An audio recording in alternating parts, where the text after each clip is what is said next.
Hey Real Fam, welcome to another Uber video. My name is Nthabi, in case you don't know who I am. If it's your first time here, I've already shared 2 videos where I took you through my first day as a female Uber driver. And the second video that I did, I shared how much I made in a week.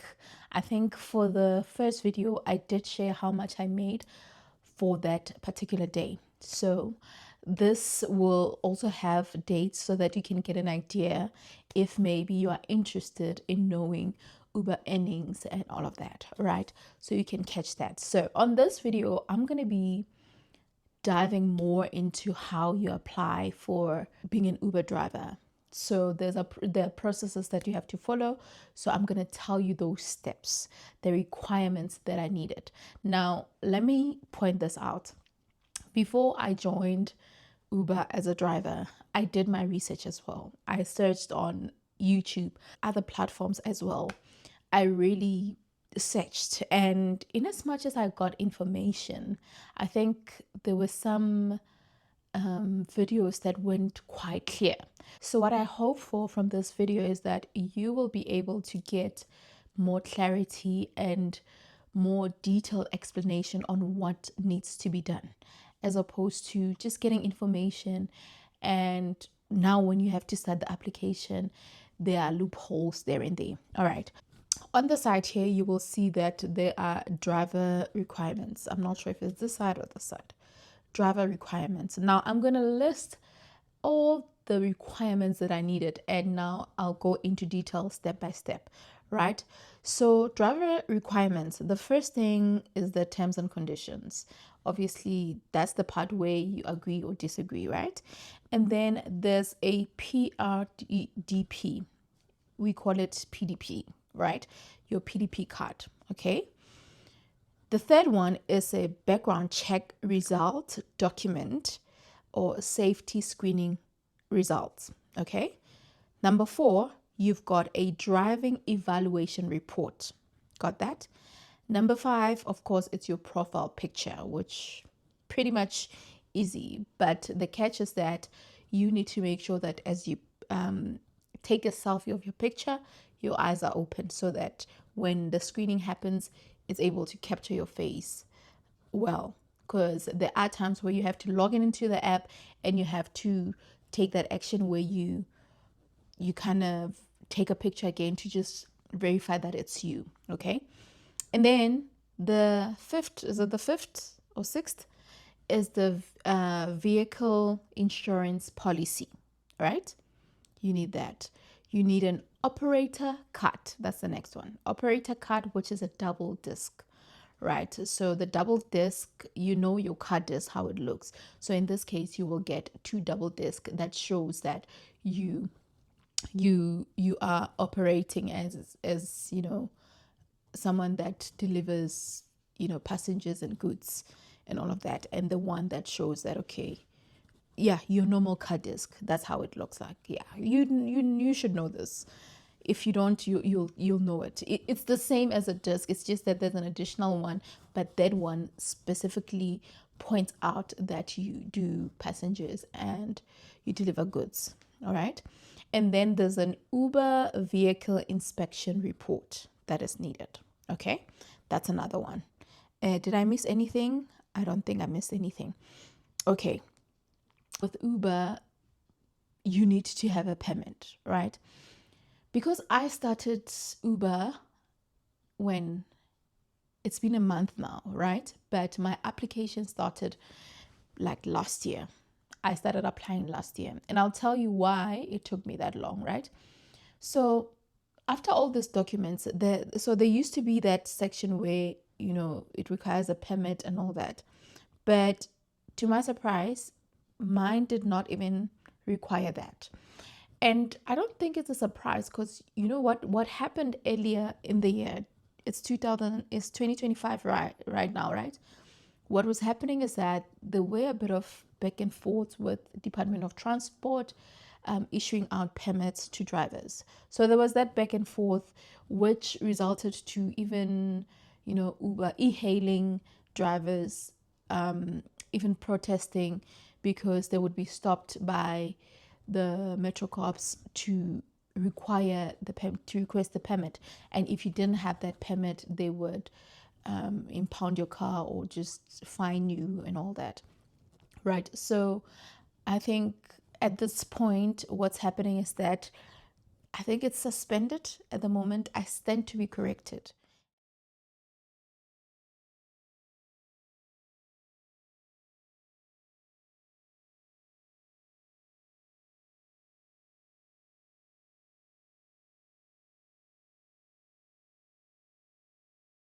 Now, going back to all those documents, let me quickly explain each, right? The terms and conditions, they're quite clear. I'm not going to go into details. So the PDP. So the PDP is obviously that it's your license, right? Your normal driver's license, but it has to have that PDP icon on the side, right? It will be so hard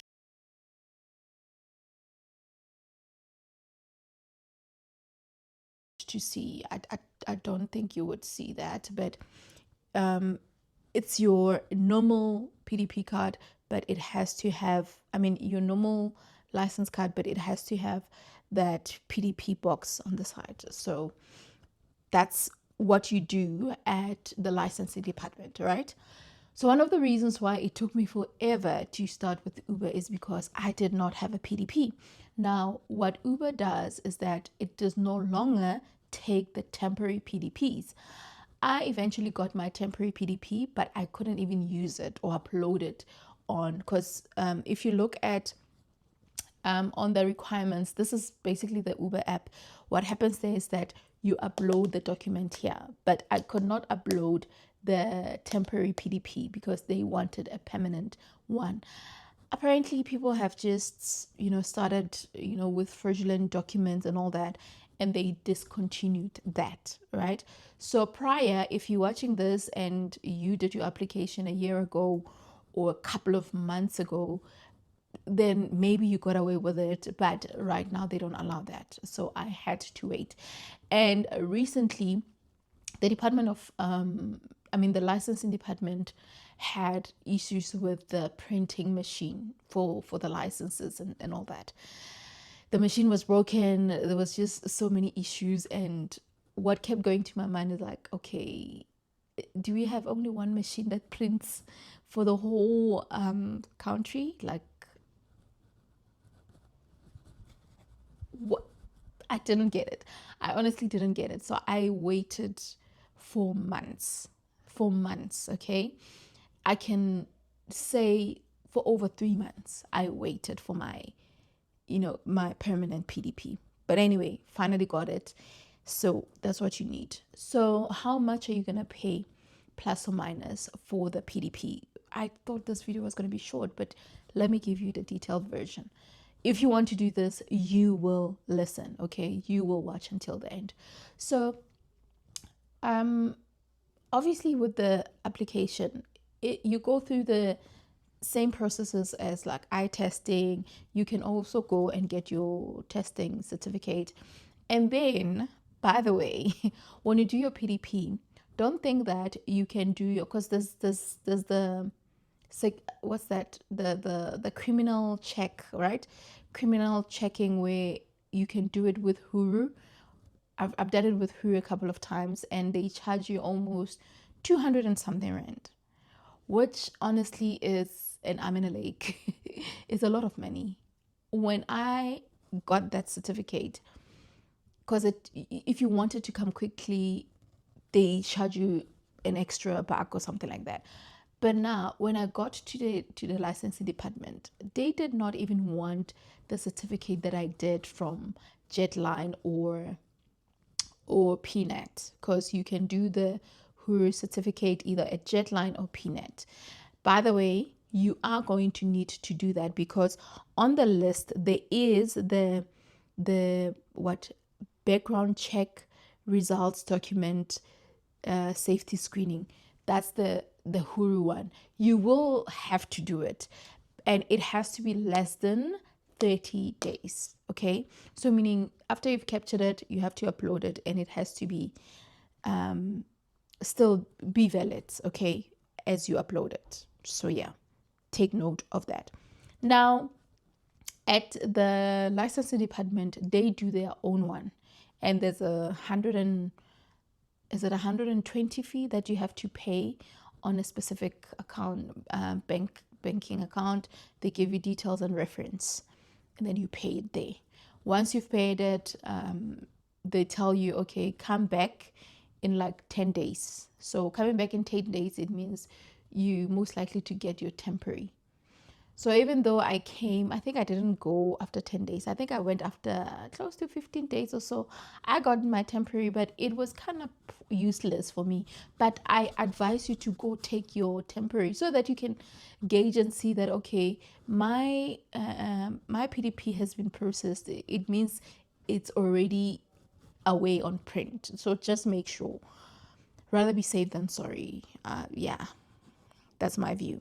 So yeah, I think that's enough about the PDP. And of course, the background check screening, that's what I told you about, which is the HURU option that you use, right? And then you've got the driving evaluation report. So the driving evaluation report is more like you going to not even driving school, but the testing station. What happens is that you would go to, so the company is called what driver said. So it looks like there's another company that has been added, Lab A Solutions, and I didn't know about that one, but it was not added before. So to drive with Uber in Gauteng, you must pass a driving evaluation, right? So there is a link on the app where you click and book. So it will show you even the location where you need to go, right? So how this works is that you make an appointment, and then when is your appointment, you get allocated a driver. You go to that location, you get allocated not a driver, an evaluator, right? An evaluator will get into your car and test you. Let me tell you, take it as if you are at the testing station, meaning when you get into the car, make sure your safety belt is on. The driver can even get in and not even put on the safety belt. You as the driver, you have to tell them that, okay, please put on your safety belt. That's another mark. And the rules of the driving evaluation report is that you have to get, I stand to be corrected, 60 and above. 60 or 70, 70 and above. 60. I think it's 60 and above. If you get 50 and less, it's a fail. You'll have to book another appointment. And if you fail again, you will be asked to pause on that. I think for like, you can come back after probably a few months or something like that. So, but please read. You'll need to read. You'll need to read and do all of those things, because yeah, there's a whole list here, right? Let me see. So there's a cost of 300. Actually, I think I paid 500. So I think on the system here, it's an old price or something like that, I assume. So yeah, that's what you're gonna need to do. So the driving usually takes about 15 to 20 minutes. 15 to 20 minutes drive from the, like, they check you out how you can drive. Like, you drive around the area, they just check how you drive, how you even hold your steering. Are you observant? Are you doing the right things on the road? So that's basically that. And gratefully, I got to pass mine, and then that was perfect. You need vehicle insurance, right? Now, with vehicle insurance, let me give you a tip. You are going to need to get an e-hailing insurance. Why do you need to get an e-hailing insurance? Should anything happen to your car or to someone that is driving with you, that you're driving, your rider, if you get into an accident, God forbid, something like that, and maybe both of you are injured, or maybe your rider is injured, and you don't have e-hailing insurance that also covers the client, it's a problem, because the client can say, okay, these are my medical bills. It's 500,000. You have to pay for them because it's your car. You got us into an accident. Blah blah blah. Right. So you need to have insurance. Now, something you need to take note of, and this is something that I realized as I was in the process of getting new insurance, because I was insured with Discovery, but Discovery does not offer commercial insurance, which is your e-hailing insurance. So I had to switch and go for a different insurance, which in this case I went for first for women insurance, because it has commercial, which is e-hailing insurance. And how's the costing? Usually for e-hailing, you get to pay a little bit more compared to just your normal personal insurance. But with what I was paying, anyway, I'm not gonna tell you how I negotiated and all that. You have to learn how to negotiate on your own. Try to compare, get the right one, and check what they're offering, and obviously get the best one, right? I basically had to find one that is able to cover me personally, cover me in business, cover the rider as well, right? Should anything happen to the rider as well. So that's what I did, right? So just know that you will be prepared to pay a little bit, a few hundreds more than your personal insurance. And I know some would say, no, I'm sticking to this personal insurance. I'm not going to go to the e-hailing. Listen, it's easy to get away with that, but at the same time, you just never know what could happen. The driving, especially in Joburg, I'm based in Joburg, the driving can be a bit, somehow. So rather be safe than sorry, and have peace of mind knowing that you are insured. And then you have the operator card, which is the double disc. I think I did point it out, and at the beginning mentioned that it's a double disc, basically meaning the other one shows that you are actually operating as a business where you can carry goods and passengers. So it details that, right? So usually you would have to put both the double disc in front of your car, like in your car. So just where you put your license disc, like put both of them. But I don't do that. You know why? There's issues with taxis and taxi drivers, taxi associations with the Uber or e-hailing businesses. So to be safe, I just put that one, and the other one I just keep it under my cabby holder, in the cabby holder rather. When the traffic officers want that, I just issue it out, show them. That's what I do. I don't know if I'll get to trouble, but I haven't gotten into trouble for that. So I hope that answers that question. And last but not least, the Uber vehicle inspection report. So this one, you do it at DEKRA. So DEKRA is the vehicle inspection company where you will take your car there, and you give them the keys, and then they check your car. You pay about 750,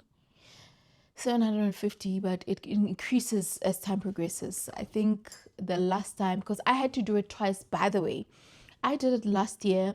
And remember when I said there was a delay on my PDP, I couldn't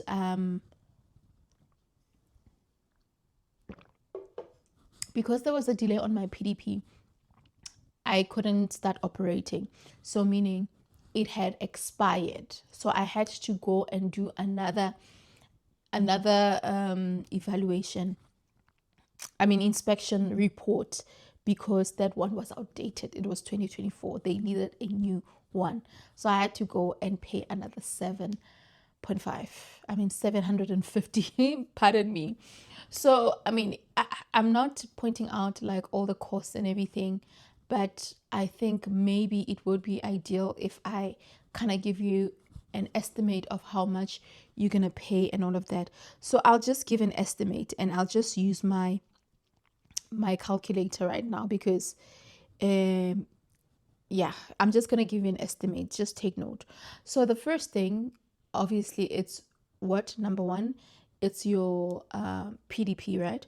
So your PDP, the first thing you're gonna do an eye test, which an eye test sometimes costs you 120 rand, even if you do it at Spectacles or Specsavers, right? Specsavers, or wherever, at any other doctor, whatever, wherever you do your eye testing, you most likely to pay 100 and 120. Let's assume it's 120 plus the 120 that you're gonna pay for what?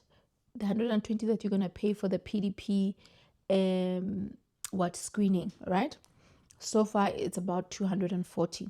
Now also you're gonna pay for the screening that you do at HURU, which you're gonna pay about 350. So plus about 350. If you wanted ASAP, you'll probably pay more, but it's around 350. So far it's about 590. Now to take your car to DECRA, how much are you gonna pay? About 750. All right, so you've got that.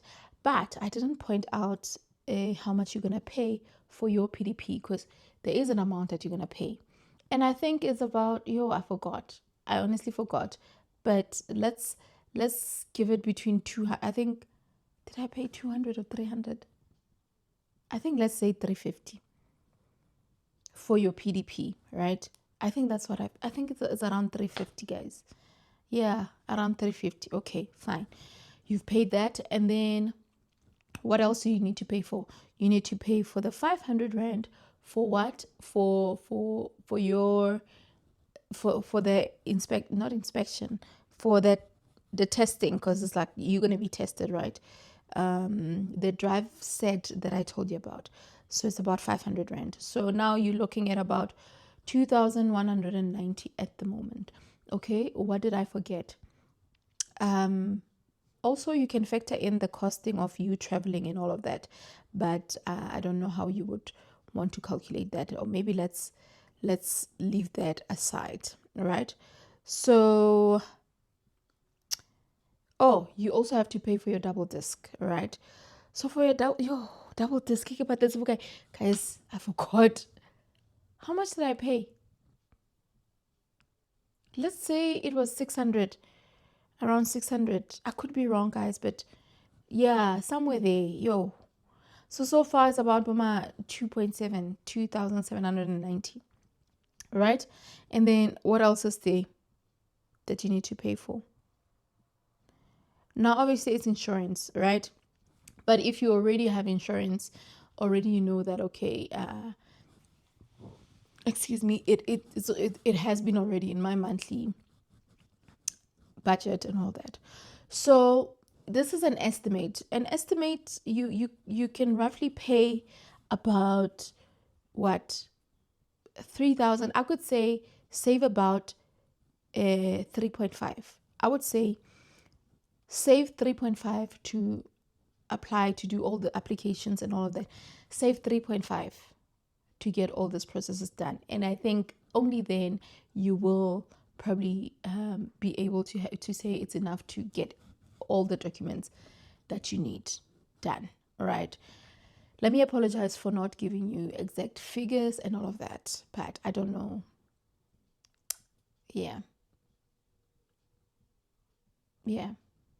because some I did it last year, so it was a lot. Not that I'm not very smart with my finances, but I have the record somewhere, so I'll have to check them for you. But that's an estimate that you can get. So that's the estimate that you can get. So real fam, I think that brings us to the end of this video. I hope that it was meaningful and insightful. I hope you took something out of it. So I do recommend that you go to the Uber app if you are interested in joining, and get all the information there. The information is there, honestly. Like, I think the challenge with us is that we are so quick to go to videos and get people's views, but we're not really willing to go to the website and find out more information ourselves. Because I feel like when I started going to the website, it became more easier to even access other things, access other places, even the Uber offices. It's like, for me, it was like so hard to figure out where the offices are and all of that. But the minute I gave myself time to read through the website, all the information is there, like the links are there, so you'll get all the details there. So on the description, what I'll do, I'll leave the link that goes directly to the Become a Driver page. I think you will have to download the app if you want to do it. You will see all the details, all the steps. I mean, the fact that you have a TikTok, you have Instagram, you've got Facebook, it's like that same process of opening a profile, and that's it. That's simple as that. So yeah, I don't know if you have any questions. If you do comment, ask me any question about this, where I can help, I will help. And yeah, apologies about the figures if I confused you a little bit there, but yeah, roughly 3.5 is a safer amount to save. Okay, save that 3.5. If you are doing something, even if you want to do this part-time, save that 3.5 and yeah, get started if you want to. Alrighty, cheers for now. Thank you for watching. Like, subscribe, and yeah, remember to recommend this video to someone that might find it informative, and if they want to earn some extra buck. Okay, ciao. I'm so glad that I'm not wearing a jersey or a jacket. It means it's getting warmer. It means it's getting warmer, honey. I'm so excited. Okay, anyway, this is me recording this in July because it's been June and it's been cold, and sis and the cold are not best friends. Sitting in my lounge like this with a top, for me it's for rain in the winter season, but today and no chicken skin. Girl is still, I can do another video, but anyway, I'm not gonna do that. It's time to wrap this one up. Thank you for watching. Love you lots. I know I talk too much. Bye.